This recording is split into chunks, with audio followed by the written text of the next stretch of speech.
Because that's exactly how my 5-year relationship with Elena started crumbling on a regular Wednesday night.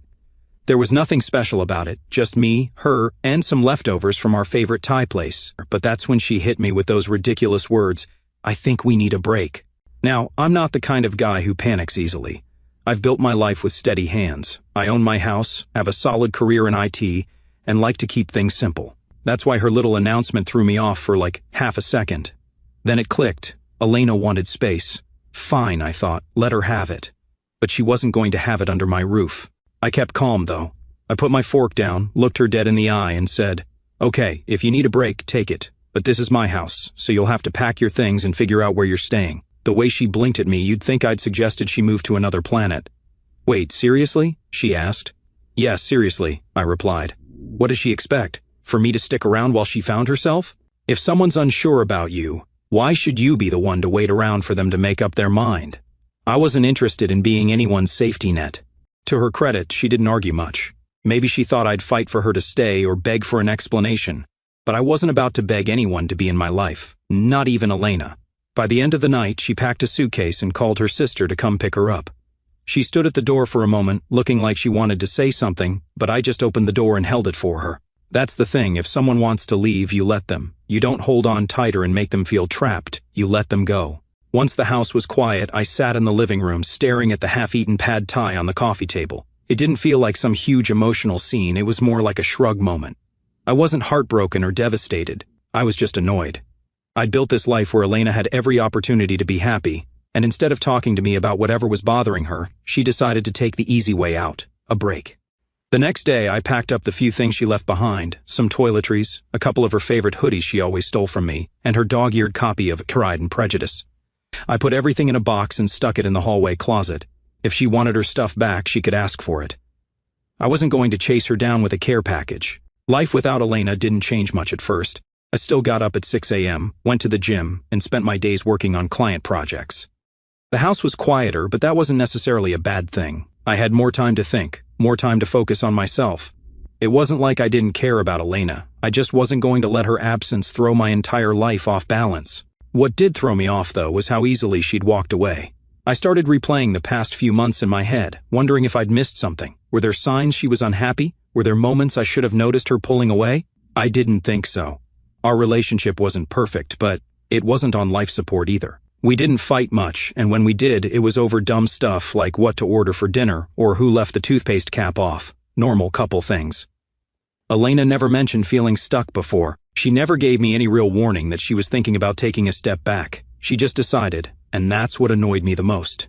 Relationships are supposed to be partnerships. You don't just decide unilaterally to hit pause. You talk, you figure it out together. But she didn't give me that chance. She made her decision and expected me to sit around twiddling my thumbs until she was ready to come back. No thanks. Over the next few days, I started hearing from friends and family who'd caught wind of what happened. My sister called me first. "She left? Just like that?" she asked, sounding more shocked than I felt. I gave her the short version of the story, and she was quick to reassure me that I'd made the right call by not begging Elena to stay. "Don't let her walk all over you," she said. "If she doesn't know what she has, that's on her."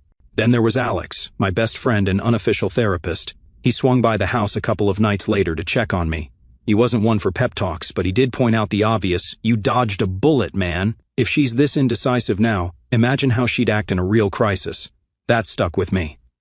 If Elena couldn't handle the everyday ups and downs of a relationship, what would have happened when life got tough? What if we'd been married? What if there were kids involved? It was better to find out now before things got any more complicated. By the end of the week, I felt like I'd made peace with the whole situation. If Elena wanted her break, she could have it. I wasn't going to chase after her or waste my time wondering what she was up to. That's the thing about people who say they need space half the time. It's not about finding themselves, it's about finding out if the grass is greener somewhere else. And if they think they can come back to you once they're done looking, they're dead wrong. I knew I deserved better than that, and I wasn't about to settle for someone who didn't see my worth. So, I kept moving forward, confident that I'd made the right choice, and honestly, it felt pretty damn good.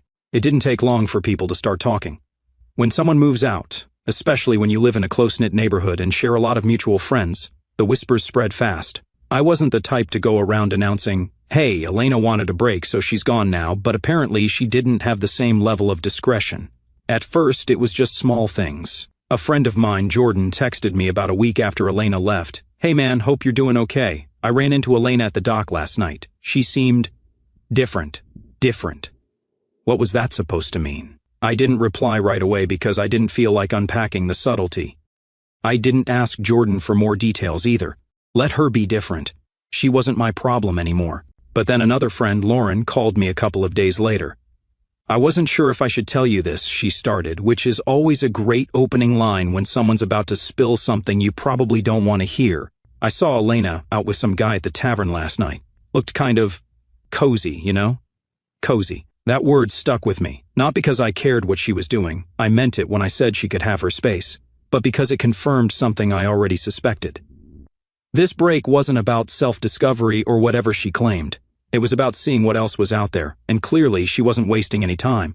I thanked Lauren, told her I appreciated the heads up, and hung up. I wasn't mad, at least I didn't think I was. I wasn't jealous either. If anything, I felt a little insulted. 5 years together, and the first thing she does after leaving is hit up some bar with another guy? It wasn't even about me wanting her back, it was about basic respect. The whispers didn't stop there. Over the next week, more people started chiming in with their unsolicited updates. My neighbor, Janice, caught me outside while I was mowing the lawn. "Hey Noah," she said, leaning over the fence like she had a juicy piece of gossip to share. "I saw Elena out jogging with some guy yesterday morning. He's new, right? I haven't seen him around before." I just shrugged. "Probably," I said. "Doesn't really matter to me." Janice gave me this look, like she couldn't tell if I was genuinely unbothered or just pretending to be. But that was the truth. It didn't matter. If Elena wanted to jog around with random guys or play the field, that was on her. I had better things to worry about, like keeping my lawn in check and focusing on my own life. The funny thing was, I wasn't even trying to find out what Elena was up to. People just kept telling me. It's like when someone tells you not to think about something, and suddenly it's all you can think about. I didn't ask for these updates, but they kept landing in my lap anyway. The most telling sign, though, came from Elena herself, or rather her social media. I wasn't stalking her, let's get that straight, but one night, I opened Instagram to check something, and her profile popped up in my feed. You know how the algorithm works? It shows you what it thinks you want to see. Apparently, it thought I wanted to see Elena's stories. There she was, laughing in the background of someone else's photo, sitting across from a guy I didn't recognize. He had that try-hard look, fitted shirt, perfect stubble. The kind of guy who probably spends more time taking selfies than actually enjoying life. They were at some trendy restaurant downtown, one of those places Elena always wanted us to go but never bothered to actually plan. Seeing her there smiling like she didn't have a care in the world made me shake my head. It wasn't that I felt hurt, I didn't, but it was disappointing in a way I didn't expect. After these years together, I'd have thought she'd take at least a little time to reflect or, I don't know, show some respect for what we had. Instead, she was out there acting like a single woman who'd never been in a relationship. It was like I didn't exist. I closed Instagram and didn't look at her profile again after that. I didn't need to. Whatever she was doing, she could keep doing it. I had no interest in being part of her audience. One thing that did bug me, though, was how she framed the situation to people. A mutual friend, Rachel, called me one evening. "So, Elena told me you two are taking a break," she said, her voice laced with skepticism. But she made it sound like it was a Fardiorant idea. My idea? That made me laugh. "Rachel, I don't know what she told you, but let's be clear, Elena asked for the break, not me. I just told her she couldn't stick around here while she figured it out. She needed space, so I gave it to her." Rachel sighed. "Yeah, that's not how she's spinning it. She's acting like you pushed her out or something. That didn't surprise me. Elena always had a way of twisting things to make herself look like the victim. I wasn't going to waste my energy correcting her narrative, though. If people wanted to believe her version of events, fine. The people who mattered knew the truth. And that was enough for me. The most ironic part of all this? The more I heard about Elena's escapades, the more confident I felt in my decision to let her go. She wasn't the person I thought she was, or maybe she was, and I just hadn't been paying attention. Either way, I didn't feel like I'd lost anything. If anything, I felt like I dodged a long-term headache.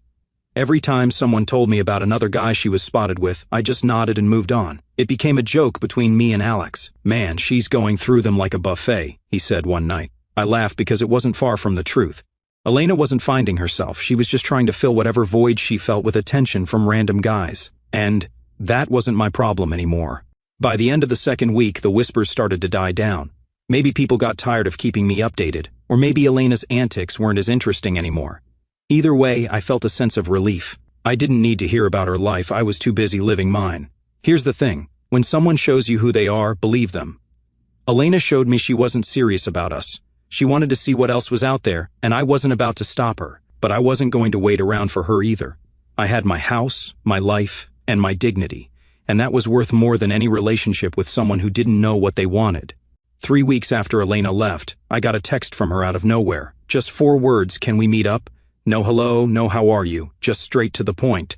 Honestly, I laughed when I saw it. After everything, and now, she wanted to talk? I wasn't about to jump at the chance to sit down and rehash whatever nonsense was going on in her head, but I'm not one to leave things unresolved either. So, I replied, "When and where?" She suggested the park we used to go to all the time, this little spot downtown where we'd sit for hours, pretending life wasn't as hectic as it was. I agreed, mostly because I wanted to see what excuse she'd try to pull out of her hat this time. Part of me already knew this wasn't going to be an apology. It would be some half-baked attempt to justify herself. The day of the meeting, I showed up 10 minutes early, not because I was eager, but because I didn't want to give her the satisfaction of arriving first and feeling like she had the upper hand. I grabbed my coffee on the way and sat at a bench near the big fountain, sipping slowly as I waited. When she arrived, I noticed 2 things. First, she looked like she'd been overthinking everything. Hair tied up, no makeup, wearing that oversized sweater she always reached for when she felt guilty about something. Second, she looked smaller somehow, not physically, but in a way that made it clear she wasn't as confident as she'd been when she walked out of my house 3 weeks ago. She spotted me, waved awkwardly, and made her way over. I didn't stand up. I just leaned back in my chair and nodded. If she wanted to talk, she could do the work. I wasn't about to make this easy for her. "Thanks for meeting me," she started, sitting down. I didn't reply. I just raised an eyebrow and waited for her to get to the point. Let her squirm a little. She deserved it. She launched into this long, rambling explanation about how she'd been feeling lost and confused when she asked for the break. She tried to spin it like she was doing me a favor by stepping away to figure herself out. "I didn't want to drag you down while I was sorting through my feelings," she said, avoiding eye contact. That one made me chuckle. Dragging me down? I wasn't the one who needed sorting out. My life was stable. She was the one who couldn't figure out what she wanted. And somehow she'd managed to convince herself that leaving was a selfless act. "I just needed time," she continued, "to see if I could be the best version of myself for us." For us? Like she'd been doing all this soul-searching for no ice and benefit? I almost rolled my eyes. When she finally stopped talking, I said, keeping my tone neutral, "How'd that time work out for you?" That threw her off. She blinked a few times, clearly not expecting me to be so blunt. "It's been enlightening," she said hesitantly. "I realized that I was taking you for granted, that I wasn't appreciating everything you bring to the relationship." I didn't say anything, just nodded for her to continue. I wasn't about to help her dig herself out of this hole. "And, she added, her voice getting quieter, "I made some mistakes during the break." Mistakes. That was the word she chose. Not choices or decisions, but mistakes, like everything that happened was some kind of accident. "I heard about your mistakes," I said calmly, not letting any emotion show. "People talk, Elena. I know about the bar, the restaurant, the jogging partner." Her face turned red, and she started stammering.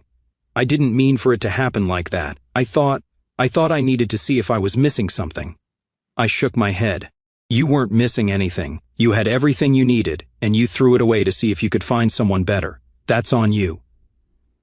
She looked like she wanted to cry, but I didn't care. I wasn't going to comfort her. She was the one who chose to walk out, and now she had to deal with the consequences.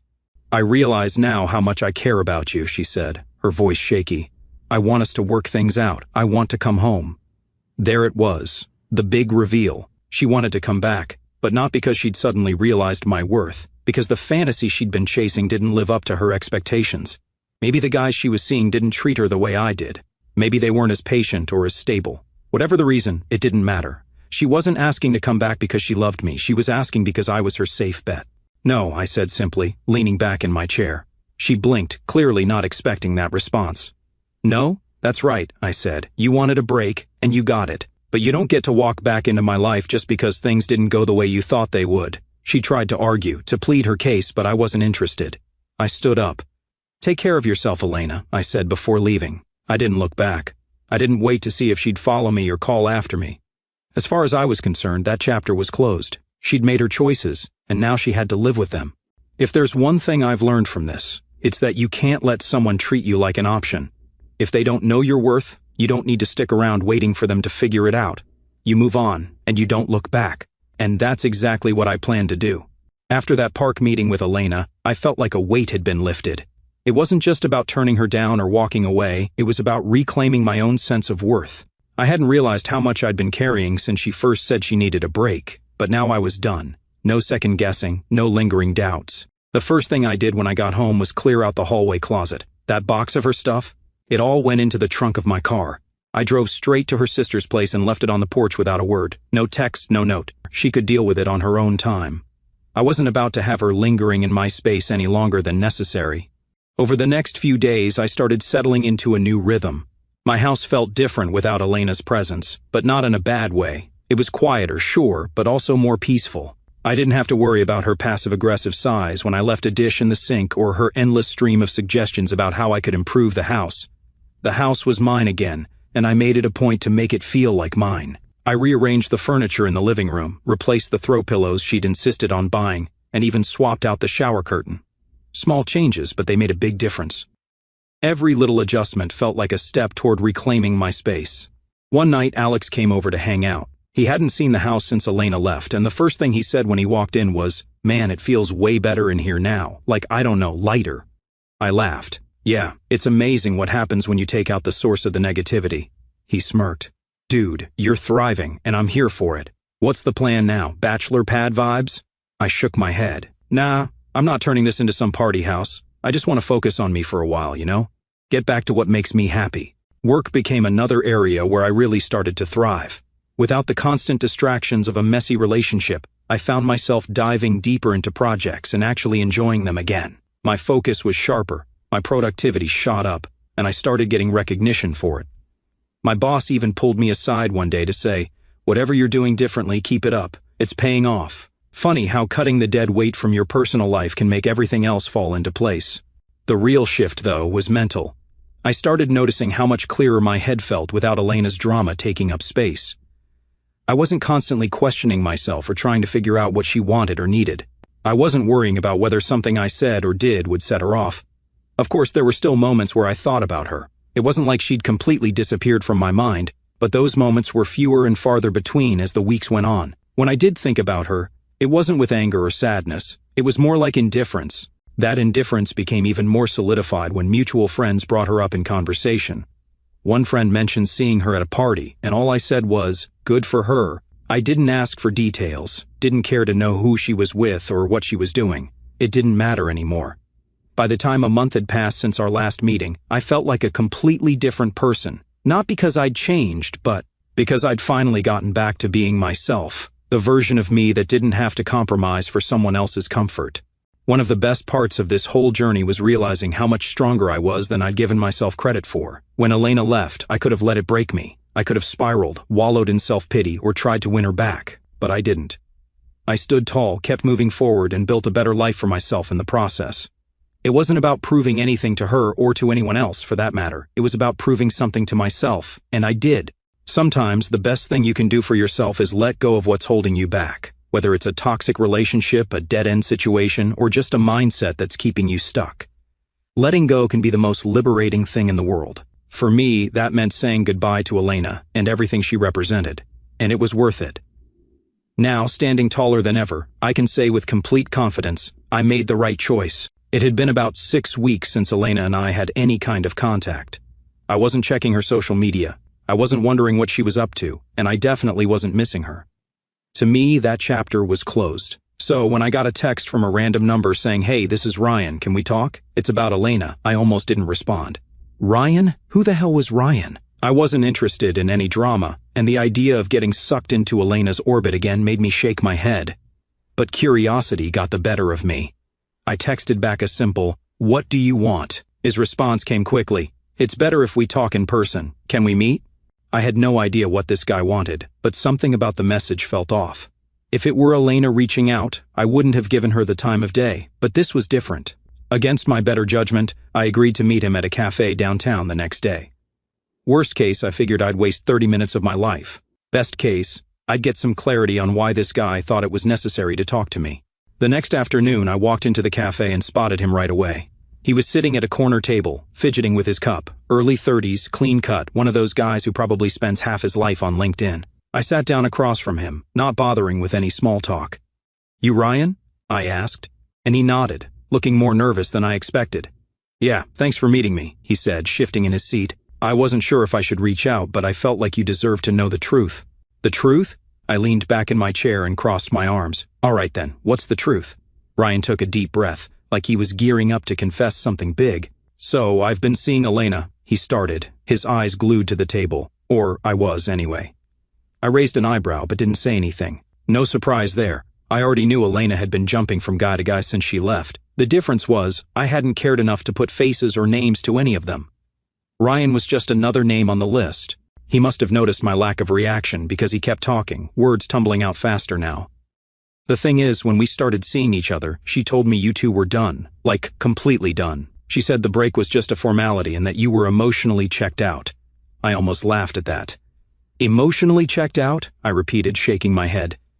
"Yeah, that's not how it went down. She asked for the break. I told her to pack her bags. End of story." Ryan looked genuinely uncomfortable, which, frankly, I found satisfying. He was starting to realize he'd been played. "She made it sound like you were the one who didn't care," he admitted, like she had no choice but to move on. Classic Elena, twisting the narrative to make herself look like the victim. It didn't surprise me, but it did confirm one thing: she hadn't changed, not even a little. "So why are you telling me this now?" I asked, leaning forward slightly. "What's the point?" Ryan sighed, running a hand through his hair. "Because I started noticing things, little things that didn't add up. She'd mention you in passing, like you were still in the picture somehow. She'd tell stories about your house, about things you used to do together, and it didn't make sense if she was really over you." I didn't say anything, letting him keep digging his own hole. The longer he talked, the more apparent it became that he'd been strung along, just like I had, except I'd woken up to it a lot sooner. "She wasn't honest with either of us," he continued. "She made me think you were the bad guy, but now I see it. She was keeping her options open, playing both sides. And when things between us started falling apart, she started talking about wanting to go back to you." There it was, the real reason he wanted to meet. Ryan wasn't here to clear his conscience. He was here because he'd been burned, and he didn't want to go down alone. "Let me get this straight," I said, my voice calm but firm. "She told you we were done, made you think I didn't care, and then tried to use me as a backup plan when things with you didn't work out?" He nodded, looking sheepish. "Pretty much." I leaned back in my chair and let out a low chuckle. "Sounds like you've had a rough time, man. But here's the thing, I already knew she was like this. That's why she's not in my life anymore." Ryan looked surprised, like he expected me to blow up or feel betrayed. But why would I? Elena had shown me exactly who she was. I didn't need Ryan to validate what I already knew. For a moment, we sat there in silence. Ryan fidgeted with his cup again, clearly unsure of what to say next. Finally, he looked up at me and said, "I just thought you should know. I didn't want you to think you were crazy or anything." "Crazy?" I repeated with a smirk. "I'm not the one who got played. I saw through her the moment she asked for that break. You, on the other hand." I let the sentence hang, letting him feel the weight of his own choices. To his credit, Ryan didn't try to defend himself. He just nodded, like he knew he'd screwed up by getting involved with her in the first place. When we finally stood up to leave, Ryan hesitated for a moment before extending his hand. I considered ignoring it, but decided to shake it anyway. No point in holding a grudge against someone who was just as much a victim of Elena's games as I'd been. "Good luck," he said, his voice quiet. "I hope you find someone who deserves you." "You too," I replied, though I wasn't sure he'd learned his lesson yet. On the drive home, I couldn't help but laugh at how messy the whole situation had become. Elena thought she could keep both of us on a string, but instead she ended up with neither. It was poetic, really. She'd played herself. After my little chat with Ryan, I was done. Done with Elena, done with her drama, done with everything that even remotely involved her. I'd thought the door had already been closed when I walked out of that park, but meeting Ryan put the final nail in it. The confirmation that she had been stringing both of us along? That was all I needed to wipe my hands clean of her nonsense for good. But of course, Elena wasn't about to let things end quietly. A couple of days later, she texted me again. "Hey, can we please talk? I've been doing a lot of thinking, and I really want us to work this out." I didn't even bother replying. What was there to talk about? She didn't get to come crawling back just because things didn't work out the way she wanted. Silence was the only response she deserved. Ignoring her didn't stop her from trying, though. Over the next week, she sent more texts. Some were apologies, full of self-pity and regret. "I know I messed up. I wish I could take it all back." Others were attempts to guilt me into responding, "I just need closure. Don't I deserve that?" No, she didn't. Closure wasn't something I owed her. Then came the calls. I'd see her name pop up on my phone screen, and every time, I'd hit decline without a second thought. It was almost laughable how desperate she was getting. She'd burned every bridge between us, and now she was scrambling to rebuild them with empty words. I wasn't buying it. One night, she showed up at my house. I was in the middle of a woodworking project in the garage when I heard a knock at the door. At first, I thought it was Alex dropping by unannounced, like he sometimes did. But when I opened the door and saw Elena standing there, I sighed. She looked different, not in the "I've been working on myself" kind of way, but in the "I'm not handling this well" kind of way. Her hair was messy, her eyes were red, and she had this pitiful look on her face that might have worked on someone else, but not me. "What do you want, Elena?" I asked, leaning against the doorframe. She hesitated, probably trying to come up with the perfect thing to say, but all that came out was, "I miss you." I almost laughed. Miss me? The guy she thought she could keep on standby while she tested out her little flings? "Yeah, no thanks." "I don't know what you want me to say," I told her. "You made your choice, and I made mine." "I made a mistake," she said quickly, her voice trembling. "I thought I needed something different, but I didn't. I had everything I needed with you, and I was too blind to see it." I crossed my arms and gave her a long, hard look. "You think you can just show up here, say a few nice words, and I'll forget everything you did? That's not how it works, Elena." She started to cry then, tears streaming down her face as she tried to plead her case. I didn't know what I was doing. I was confused, and I got caught up in my own head. "I'm sorry, Noah, I really am. Can't we just start over?" Her tears didn't move me. They might have worked on Ryan or whatever other guy she'd been messing with, but I wasn't about to fall for it. Starting over wasn't an option.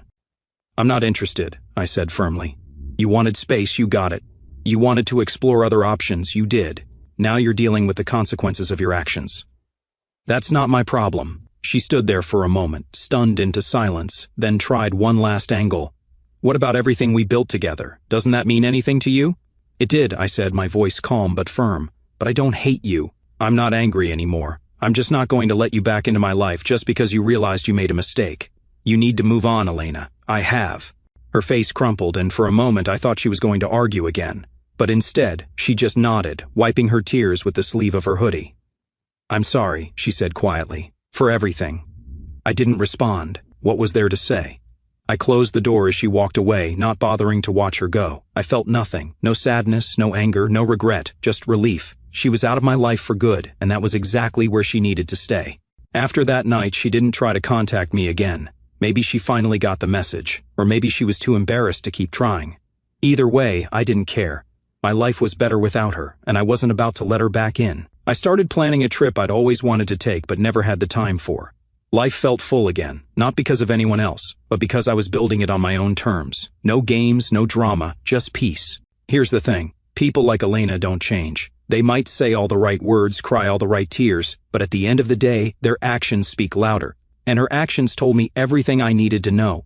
She didn't value what we had. She thought she could walk away, try something new, and come back when it suited her.